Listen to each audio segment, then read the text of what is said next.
ఒక చిన్న గ్రామంలో చిట్టి అనే ముద్దైన చిన్న పక్షి ఉండేది. చిట్టికి ఒక గొప్ప కల ఉండేది, ఎవరూ ఎగరలేని ఎత్తులకు ఎగరాలి అనేది. చిట్టి ప్రతిరోజు తన మిత్రులతో కలిసి ఆడుకుంటూ గడిపేది.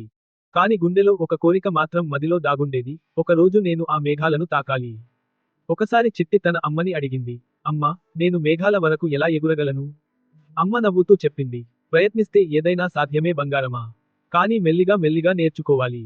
అప్పటి నుంచి చిట్టి ప్రతిరోజు ఎక్కువ దూరం ఎగిరే ప్రయత్నం చేసింది.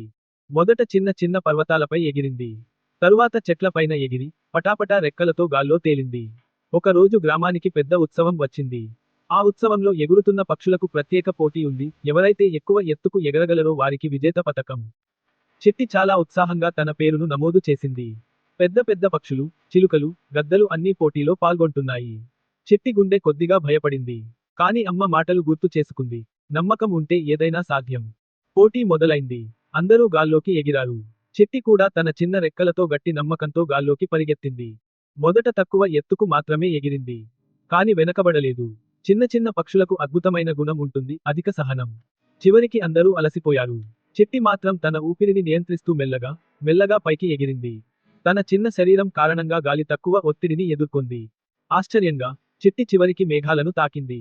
గ్రామస్తులంతా ఆశ్చర్యంతో చూశారు. చిట్టి గర్వంగా గగనాన్ని తాకి, మళ్ళీ కిందికి దిగి వచ్చింది.